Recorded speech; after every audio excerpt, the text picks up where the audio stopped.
Occasionally he does if I think they're by themselves. But I love that. I love that song because we have to hold out. That's what it's all about. One day, my husband and I were cleaning things out before we moved, and I pulled this little baggie out of my husband's stuff. You know how it is, and you're always like, my husband's a keeper. Do y'all live with that? Yeah, he's a kind of a pack rat. And so we were going through some of his things, and I'm like, what in the world? And there was this little baggie, and I couldn't even tell what it was, but it was a little piece of construction paper that had obviously been cut out by someone many, many years ago, and a little quarter taped to it. And that was something from his Sunday school teacher, and he was in his 30s, and he had kept that many years. And he could name to you all of his Sunday school teachers. Over the years, everyone that he had. I could name you every Sunday school teacher I ever had. We were brought up in church, and I do not remember this. I have been told stories about the fact that when I was a child, when I was very small, we went to a very small church. They did not have a nursery. And so I used to get passed around. And those of you that think it's funny that, I don't get real nervous being in front of people, I have been told the stories about how the pastor used to preach his sermon holding me on his hip. And I've seen a picture, but I don't, that's just stories. I'm sure I needed to get my 2 cents worth in even then. If you'll turn it in your Bibles with me, turn to Colossians. I'm going to find it in my Bible here. Colossians chapter 3. And this morning I'm going to try to be, as Miss Eileen would put it, very transparent with you. I'm going to try to tell you some personal stories, and I have not told this since August, and I boo-hooed. So I'm going to try not to do it with boo-hooing. So if I give you the finger, you got to give me the funny noses, okay, or the faces or whatever. So I'll stop crying. Colossians chapter 3 and verses 12 through 13. I want to thank everybody that has had a part here at Metro Baptist, and I try to thank Linda and Brother Vapperzan, Mrs. Vapperzan. Thank you for putting on all the work that it takes to put this kind of a meeting on. I know what it takes. We have a meeting every year at our church, and it's a huge amount of work. And somebody pays the price. That's what I always say. Somebody pays the price for the meeting. And with 3 concussions in 1 year, who do you think has paid the price for this meeting? Yeah, somebody pays for it. So that's always true, but I just want to express my gratitude, and I'm very honored to be here. And thank you, all of you, for being here today. Let's read verses 12 and 13 of Colossians chapter 3. Do you have it? All right, here we go. Let's read it out loud. Ready? Put on, therefore, as the elect of God, holy and beloved, bowels of mercy, kindness, humbleness of mind, meekness, long-suffering, forbearing one another and forgiving one another. If any man have a quarrel against any, even as Christ forgave you, so also do ye. And I want to talk to you for a few minutes about forgiveness. And some things, we talked a little bit yesterday about Whoville, get out of Whoville. Who's hurt me? And I told you we wanted to come back to that one. How do we get from the who, and it's all about me, to the I will? She asked me down here, and I didn't know your name. She said this morning, what do owls have to do with Christmas? And it's I'll be home, for Christmas, right? Or instead of I'll. But, I will is what I'll stands for. And we've got to get to the I will in our life and be persuaded and be committed to do some things in our life. And the only way that we get from Whoville to the I will is through the I am. And that's through forgiveness. You see in these verses, it tells us that even as Christ forgave you, so also do ye. So how many in here are saved? Would you raise your hand? Yay. That's almost every hand that I could see. God has forgiven us a lot of things. You know, I don't know about you. I would like to think that even though I was brought up in church, and there's a lot of things that I don't want to tell you that I did, but you know, I got away with a lot when I was a kid. And I still, you know, have a lot of things that I sure do need the Lord's forgiveness for every day. And that's all of us. God has forgiven us great many things. And there's not a person in this room who, if we got real honest with ourselves, who deserves anything but hell. That's none of us. And we forget that as we go through life. That's the bottom line. We deserve to go to hell. And God, in his mercy and his grace, gave us a way to escape that. These verses have to deal with forgiveness, and it really, notice it's not just a suggestion, it's just a command. And I have to say, y'all see this red, right? Okay. When I was a little kid, it was really bright red. I've tried to put a little bit of red back in it over the years. Have you ever heard the phrase red-headed temper? Yeah, okay, that's me. Don't tell. But that's me. And my husband and I were made for each other because we can both be stubborn as mules. And I got one up on him any day of the week, I can tell you that. I told you I was born in, who remembers? West Virginia. Yeah, I don't claim that. I try not to. I was born in Charleston, and I was telling my ladies on the way here, my grandparents were known for running moonshine all over the hills, West Virginia. They had stills. My uncle had a still until the turn of the century that the Smithsonian tried to buy. He had a working still. And I was not around for that, okay? But I have heard all the stories. They were legendary. How many have heard of the Cox family? The Coxes. Anybody? Yeah. Okay, that's me. Don't hold it against me, please. But my family was the Cox family. And my grandfather was known as the town drunk. And he and my grandmother, I did not know my grandfather. He died when I was about 1.5 years, so I've only ever heard stories. But my grandma was a hoot and a half, and we loved her dearly. And she used to tell us all the stories about how they would break every piece of furniture in the house. You know, they were infamous for it.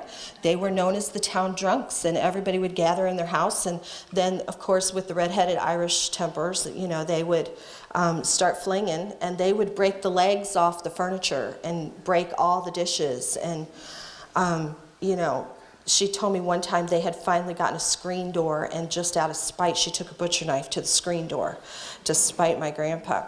And mind you, they were coal miners. So they were, you know, they didn't have a lot anyway. And they grew up, that's how my aunts and uncles grew up, I should put it that way. My mother was the baby of the family. And there are 8 years between my uncle and my mother. And my mother, in that 8 years, my grandfather was saved. So my mother did not grow up that way. She grew up in a preacher's house because the town drunk became pretty much a circuit preacher. And he would travel from church to church on Sundays.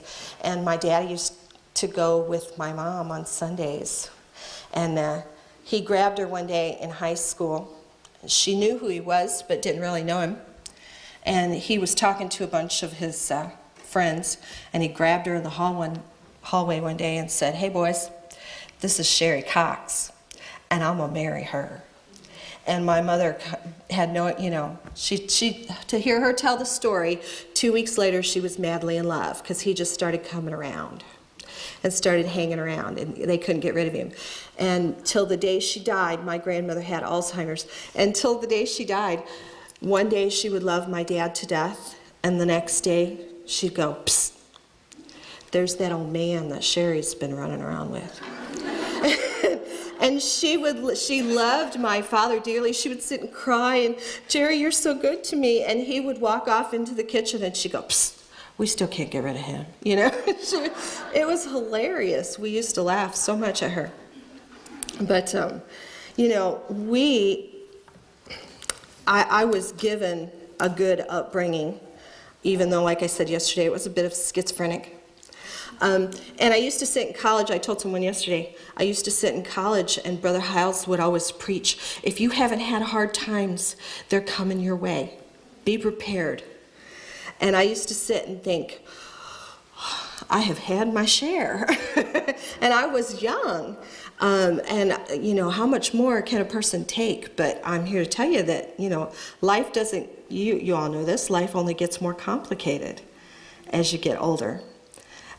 So I had an interesting upbringing that I look back and I think God used every bit of it. I want to tell you about, I have 2 younger brothers, and about 15, it's almost 16 now, 16 years ago, about 1 o'clock in the morning, my husband and I were sound asleep in bed and I was pregnant with our son, and the telephone rang, and it was one of those calls that you don't want to get. And it was my mother on the other end of the line, and she was sobbing. And I'm not very good, I guess my face is just too expressive, I don't know. I'm not very good at hiding my emotions. And you can ask these ladies, if I'm mad or I come into church, you know, I'll just leave out the back. I try not to talk to anybody if I'm in a bad way, but I knew something was wrong. My mom's the kind that she can say hello and you're like, uh-oh. What's going on? I am not the Hershey Kiss. I try to be, but I am not the Hershey Kiss. But she was sobbing. And they had just come and they had just arrested my youngest brother. And they had a search warrant and they had just ransacked her home because he was living with them at the time. And 16 years ago, he murdered a woman. And he was, for a while, on death row, and through the appeals process, he's not on death row anymore. But and it's a long story, I don't have time to tell all of it, but I had not seen him for 16 years, close to that. And this past June, I was asked to attend a 50th wedding anniversary party for my home pastor and his wife. And I love them dearly. They were like a second set of parents to me. I probably spent more time in their house than I did mine, because I grew up with their daughter and their son. And I was very privileged to go, and we always sang. So we went and sang for them. And my brother is in Mansfield Penitentiary, which is only about an hour from where I grew up. So I really wanted to try to go see him, and at this point I could. And my son was coming on the trip with me, and so I wasn't sure. I don't know if any of you know how that works, you know, depending on what the last digit is in their number, you can only go on the even weeks or the odd weeks and all, you know. I've not done any of that. And so we tried to call his caseworker, and the Lord worked it out so that I could go see him, and I was able to take my son, and there were no problems. It wasn't his week for visitors, but, you know, it just really seemed like the Lord had thrown these doors wide open. And I really was not, can I be honest, I really wasn't too excited about it. I love him very much. But when you have not seen someone for 15 years, you kind of walking in, understand, how many of you remember yesterday I told you I left home for college at what age? 16. He was 13. How well do you really know your brother at age 13? And when you're 16, we were kids. And I hadn't seen him but a handful of times, you know, between the time I was at college till the time I got married. You know, it was just a handful of times in between there. And I did not really know him as an adult. So the night before, someone asked me, they said, well, you know, what are you expecting? And I said, well, I'm kind of expecting to walk in and talk to a stranger because I don't know him. And in my mind, I just had this picture of this beautiful little blonde-haired boy that I loved, that would always be my brother. And okay, I need the face. But it was difficult to go in.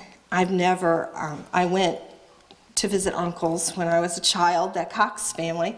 I went to visit uncles in the penitentiary when I was a child, and I have some bad memories of that.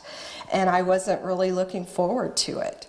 And I really swore I would never take my girls into a men's penitentiary. And I did not really look forward to even taking my son. So we went, everything worked out, and we had about an hour and a half, maybe an hour and 45 minutes to visit with him, and then I was going to have to leave to go back to this party. So it was a real emotional weekend, and my son is very tender-hearted. He is very sweet, and he was trying to be really supportive, as much as a 15-year-old knows how to do. So he went with me, and he stuck close by my side. And we went in, of course, and you have to go through all the rigmarole to get in there. And my mom had given me some pointers, and you meet in this room. And we sat there for about 20 minutes in the room, and you see all the other families and people coming in. And I'm looking around, and y'all understand there's the whole wall of vending machines, and they're not allowed to go to the vending machines. You have to get it, and you have to bring it, put it on the table, and we didn't know all of this. And so we're just brand new. We're walking in, and the door clinked behind me real loud. And the female guard, she looks at me and she goes, "Are you a little nervous?" And I'm like, I really wanted to come back with something real smart, but my synapses were on overload anyway. But we sat and we waited, and we looked around. And of course, I'm always the teacher. I have to make everything a life lesson. That's what my kids say. And so I'm sitting there, and I'm telling my son, we see this mural on the wall. And it was horrifying. It was supposed to represent, I think, the 4 seasons of the year. And I'm thinking, this is pathetic. This is so sad. and I'm sitting there, and it was just so hard. Have you ever been in one of those situations? Psalm 61 says, "When my heart is overwhelmed, lead me to a rock that is higher than I." That's how I felt. I was just overwhelmed with, the horror of it all in my mind. It's just so far away from anything that I would have ever wanted for anyone in my family, that I would wish for anybody, for that matter. And I understand, what it is, but it was just horrifying. And I sat there, and we were waiting, and my brother walked in. And as soon as I saw him, of course, I started to tear up because I'm not good at hiding emotions. And he looked at me real mean, and he said, "Stop it right now." I'm like, well, hello to you too. But he can't afford to break down like that. And I tried to pull it together, and he did. He was like, stop it right now. And we had a good talk for about an hour and 45 minutes or so. And we had to leave. He talked to my son. It was the first time he'd met Wesley. And he sat there, and I kind of wondered what he would say. Don't you kind of wonder? "Hey, whoever turned that on, that was fantastic. It's bright. I like that. Whatever, that was great." But he sat there, and I kind of wondered. And he looked at me. He said, "Is he a good kid?" And I told him, yes, he's a good son. He really is. He tries hard. He serves the Lord with us, and he works hard at it. And he looked at him, and he said, I don't know what they've taught you. He said, but you better do what they say. And he sat there and basically gave his coulda, shoulda, wouldas. And what do you say to that? We left, a little while later, and I walked out. Now, I think that was the hardest moment. We walked out of prison, and I stopped on the sidewalk, and I told Wesley, again, I was not going to miss a teaching moment, and I said, I want you to look around. And I told him, this is his whole life. He was arrested before Wesley was born. So his entire life, all the things that Wesley's got to do, I told him, I said, I want you to look around because this has been his entire life. This is it. And my brother is very fortunate because he actually gets to work outside. I try not to complain very much about the snow or the weather in the winter because he prays for snow so he can go outside and shovel. And that's a privilege to him. He gets to mow grass in the summer. And there's not a man in that prison that wouldn't want to do that. And he gets to do that. And he's very thankful for that because he's allowed to get outside. And I had my moment. I stood there and I took my moment on the sidewalk, and my son very graciously put his arm around me. He said, "Are you okay, Mom?" I said, "Yeah, I'm all right." And I took a minute and I told him, I said, no matter how bad I want to feel, you have to remember that the family that he hurt, their loved one is never coming back. And I can visit my brother in the penitentiary now, but they have to visit their loved one at a graveside, and they don't talk back. And they don't know where they are for eternity. And no matter how bad I want to feel right now, and how disappointed I am, and how hurt I still feel even after 15 years, we walked out, and he's not. And it was such a waste. It's just such a waste of a life. And I have a number of points here written down. But, you know, sometimes, ladies, we have to come to the point, I think, we get this little Norman Rockwell kind of picturesque thing going in our mind. Are you all like that? And I am the overachiever. I am the little Stepford child. I know everyone hated me when I was a kid because I was always going to be something, you know. And I grew up, you know, it was good. I grew up thinking that there really wasn't too much in the world that I couldn't do. I wasn't going to be a 6-foot-tall supermodel, you know, like others. But, you know, I knew that wasn't going to happen. But, you know, might not be the brightest bulb on the strand, but I wasn't stupid. You know, and I knew if I worked hard, there were a lot of things I could have done. I turned down a scholarship to go to Yale. And, you know, I could have gone and done a lot of things with my life, so to speak. I had a lot of choices. And my brother, many years ago, in one night, gave up all those choices. And he hurt a lot of people. And that happens. Oftentimes we make mistakes, or family, people hurt us, and it's irreparable. There is no going back. There's nothing that we can do to restore that Norman Rockwell kind of moment. For many years, I hated Christmas. Can I tell you? And I'm not a Scrooge. You know, I think I'm usually a pretty good-tempered, pretty good-spirited person, but I hated Christmas. I dreaded it because I sat back and thought, what is it going to be this year? You know, one year I got a phone call on Christmas Eve from lawyers, a law office, and they were trying to appeal my brother's case and get him off death row. And I don't know what else to say other than, you know, I felt like I had a real moral obligation not to be too cooperative. Does that make sense? I love him, but I told them that. I said, do you realize the position that you have put me in? And this is Christmas Eve. I said, right now, it does not matter what I say to you. You are going to turn the transcripts of this phone call over to my brother and my family. And I said, there's nothing I can say right now.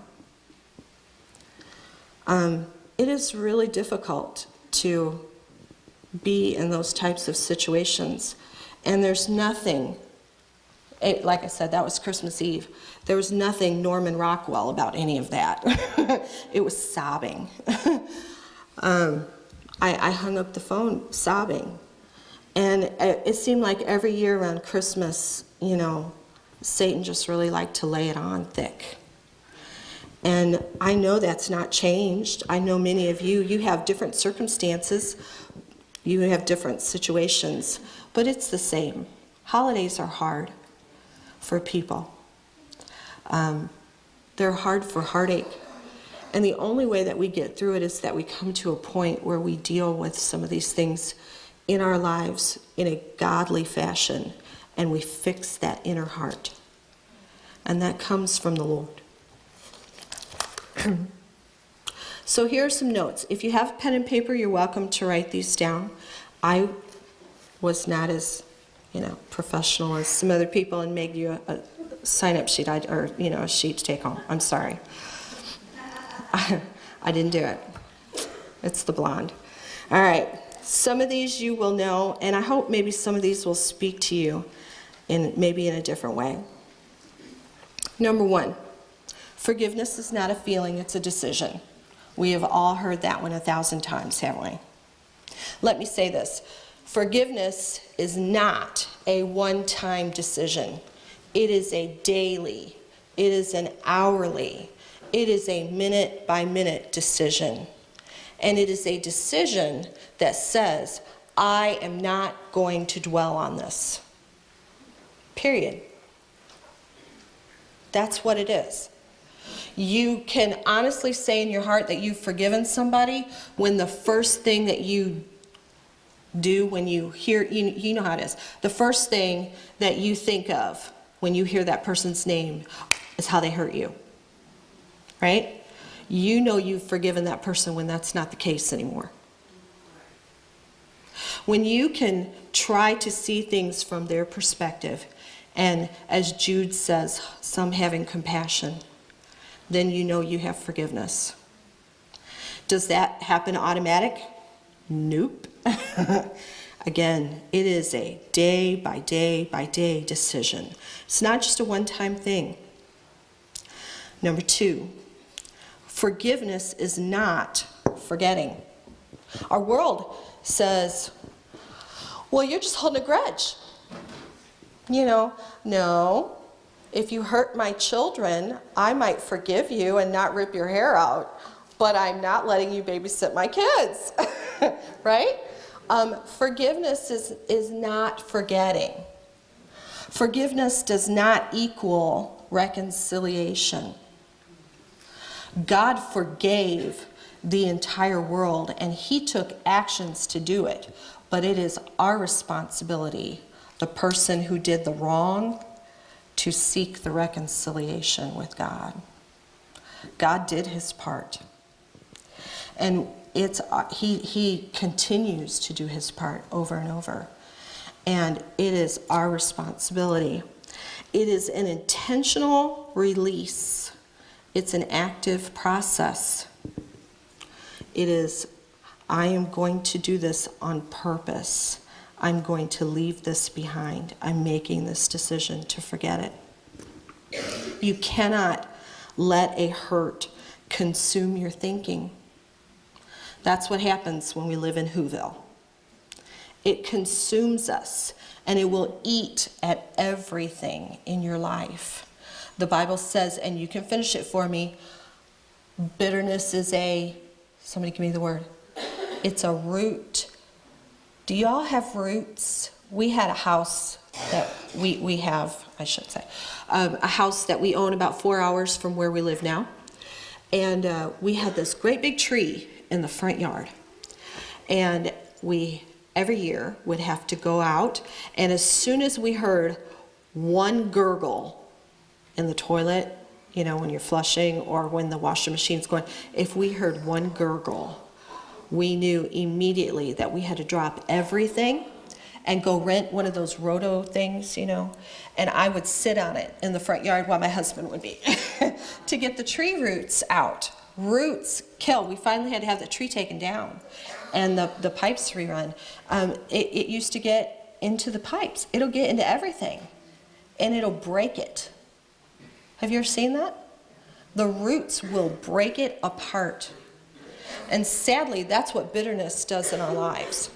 We allow ourselves to live in Whoville just a little too long and dwell just a little too long on our hurt.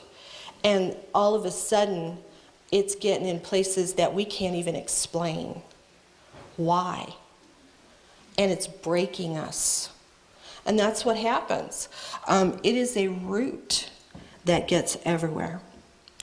Number 3, forgiveness is not cheap. It costs somebody something, and it's going to cost you. But it is much better than revenge. That same weekend, we left the penitentiary. We drove back to this party. And we got there with 4 minutes to spare. I was so excited. I had time to go to the bathroom and comb my hair before this anniversary party. And this party was not about me. It was not my party, right? I was there to be the entertainment. And so I went in and I was excited and I was trying to help, and we had helped set up the night before, and we were having a good time mingling with people that I had not seen in years, people that I grew up with, and all of a sudden one of my friends that I've known since we were children, she came in and she made a beeline for me. And mind you, I had not seen this girl in probably 5 years, and it had probably been 10 years before that. And within 3 minutes, she decided that that was the point in time where she needed to tell me how I had hurt her over a decade ago. And I don't mean to make light of it, I shouldn't laugh. Because I wanted to be sincere and sincerely sorry. But at the same time, I'm standing there and I'm thinking, all I can keep thinking is, are you kidding me? Because we're here for a party. Are you kidding me? And my nerves were already, so frayed, my emotions, I should say. And I'm sure I did not have the right response at the time. But I'm thinking, 10 years, she was bringing up something that had happened a decade earlier. And I'm thinking, whoa, Lord, and how many times? And I had to sit there and I think, how many times have I done the same thing? I mean, if God didn't just bat me upside the head with, see what happens, that's what it was like.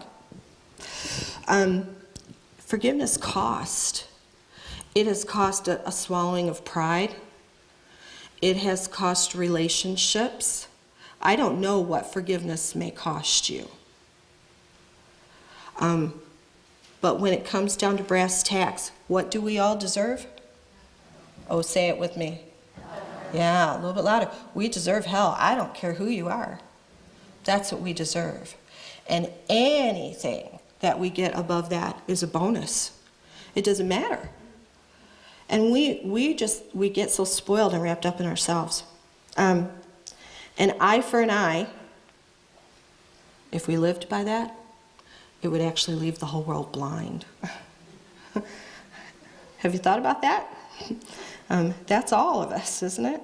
All right, number 4. Forgiveness is not easy, and it is impossible without God. There is no way. Honestly, my first response to my friend really was, are you kidding me? And to God's grace and glory, my next response in my mind. I have these conversations in my mind. Do you all do that? Yeah. So my next response in my mind was, dear Lord, you're really going to have to help me here because I really don't know what to say. And I just started praying. And I'm like, Lord, you got to help me. How can I appease this person? And this, there was nothing to do. But anyway, it's impossible without God. That's all there is to it. You cannot do it of your own. And can I say, and I'm going to get on my soapbox here, and I'm only going to be on here for a minute. I don't want to hurt anybody's feelings. But can I tell you, a pill out of a bottle is not going to help your inward heart. Okay, I'm off. Okay? You got to fix what's inside. All of us do. How do we get along? How do we have harmony? We got to fix the inward. All right. I have 4 promises. The I wills. All right, you ready? These are 4 promises that you need to make to yourself. I will choose to not think about this incident. What do you do when you're hurt? I will choose not to think about this incident. That's number 1. Number 2, I will choose not to harm you for this. Because revenge is very easy. Sometimes revenge, we can be persnickety. We can be pretty conniving, I mean, I shouldn't say we. I know you don't do this. I do. I get even with them one way or the other. That was my family. My grandma used to tell stories of, they were dirt poor, mind you, and they nailed each other's shoes to the floor. And these are people who had to put cardboard in their shoes for the winter, because they didn't have anything. They lived through the Depression. And to get even with each other, they would do all kinds of stuff. They were mean, they were mean people. Drunks are mean. But they did all kinds of stuff. And I grew up with all of this mischievous, so it's really not my fault. You understand that? It's just inbred. No, I'm sorry. But we have to choose. We have to choose to not get even with somebody. And that's, some of these things might apply to these great big hurts. Maybe you've had great big hurts like this in your life. But these apply to day-to-day things too. When husband leaves his socks on the floor, well, okay, are you going to leave your, are you going to squeeze the toothpaste from the middle instead of the end because he doesn't like it? We have an ongoing battle in my house about which way the toilet paper goes on the roll. And can I be honest with you? There have been days when I have gotten up and my husband will purposely put it on the roll backwards. And he'll go out and tell the kids just to see if I'll react. And can I say, there are days when that just kind of irks me. And, I know you guys don't do that, but I'm still worried about which way the toilet paper roll is, on there. You have to choose to not harm someone else over the hurts, right? Y'all are having your big issues, and I'm worried about the toilet paper. That's how it works. All right, number 3. This is a big one. You ready? I will not bring it up again. Boy, that's a hard one, isn't it? I hate that one. Because as men like to say, women get historical, not hysterical. That's what my husband says. I get historical because I can tell you for certain, word for word, every argument that we had 23 years ago and exactly what he said. I know you're not like that. I'm like that. But we have to choose not to bring it up again. It would have done me no good. It would have not accomplished zip for me to have sat there the first time I've seen my brother in 16 years to sit there and say, so why'd you do it? So what kind of explanation do you have to give me after all these years? That wouldn't have accomplished anything. It would not have accomplished anything for me to have looked at my friend who obviously was hurting for the last decade, and I felt bad. But it wouldn't have done me any good to have looked at her and said, well, aren't you over this by now? I mean, I wanted to be honest with you. But, would that have done any good? No. I remember when we were teenagers, and I remember what you did. None of that would have done any good. Don't bring it up again. I will, number 4. I will not allow this to stand between us. And that's hard, because that means you have to take the active step. Do you know God took the active step for us? God said, man did wrong. He told Adam and Eve what to do. God took the active step to make peace. He came, he sent, he gave. That's what God did for us. Those are 4 promises to make. How do we get from the who-vil to the I will? It's only through the I am. That's it. That's the only way we can do it.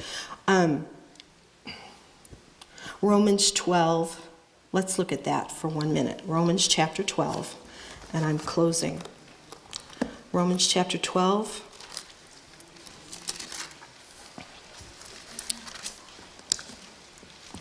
And verse 18. This is one of those verses that we glibly read over, but it's not so easy to live, quite frankly. Read it with me. Ready? If it be possible, as much as lieth in you, live peaceably with all men. You know, can I stand here and tell you today that I got a lot within me. And as I get older, it gets more. No, I'm trying to make it less. But, you know, I have a lot. I don't know you. I don't know everything that you've been through. And we said that yesterday. You don't know everything that I've been through. But women are complicated. You know, men, you feed them, you love them, kiss them every once in a while, and they're okay. You know, women, we're not. We got a lot going on. And the older we get, the more circumstances and things that we've had happen in our lives. There's a lot within us. And how many of you can really think of something that you've really put your heart and soul into in life? Probably most of us could think of at least one. You know, I have to admit, probably not as many as I should say. But, you know, we can think of something we've really put our all into. Was it living peaceably with somebody? Because, you know, chances are probably not. I can't say that. And we read that so fast. But, you know, let's forgive. It's not rocket science. You know, that's what I want to say. You know, I'm smart. You know, I don't know, maybe I could have been a rocket scientist, but this isn't rocket science. You know, it is a matter of the heart.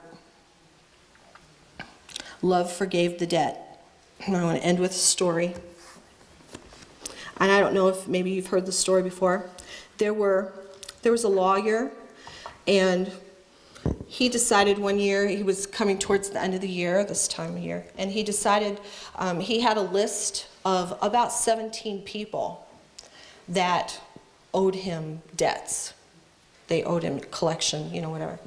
And he decided, rather than turn them over to the collectors, he would forgive the debts.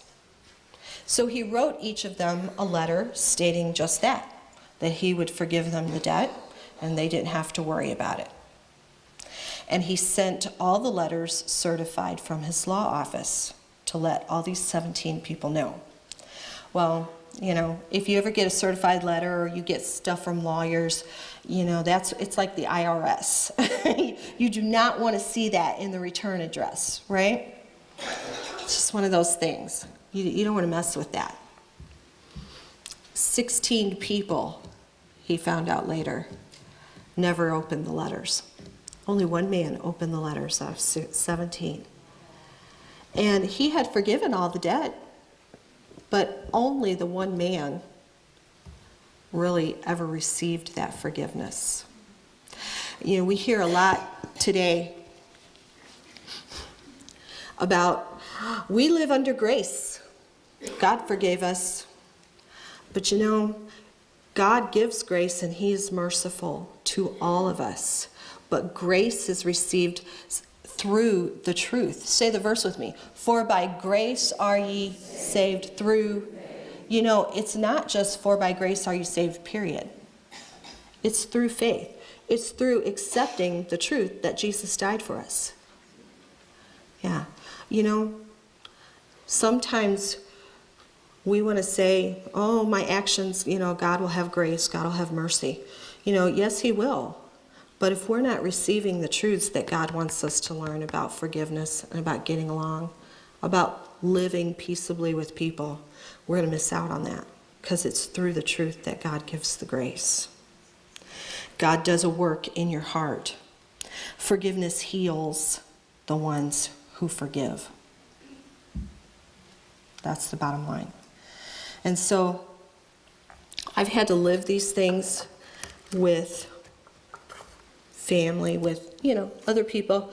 We can all stand here and tell stories of, you know, every pastor's wife in this room could tell stories of people that have hurt them, and all of us have family that are cuckoo. You know, right? We've all been hurt. We all have those heartaches. But the only way that we are ever going to get out of Whoville is deciding I will, and making some of those promises to ourselves and promises to God. So I hope that's been a help. Is something that the Lord is really still working with me about. So let's pray. Dear Lord, I thank you again for today. I ask, Lord, that you would be with these ladies. Thank you again for this meeting, for everyone that has come. And thank you for the truths of your word and your love. And we praise you for it. In Jesus' name, amen. We're going to sing a song to give you a minute before you have to sing. Oh, good. Okay. Could I ask Becky to come to the piano? I don't know where you're seated. There she is, so close to the piano. We were going to do a game, and I just feel that we need to just keep this going. So if you need to slip out for a minute and use the restroom, fine. If not, we're just going to sing Away in a Manger. So if you, I'm sure everybody knows the words for that, but if you don't, they're on your song sheet.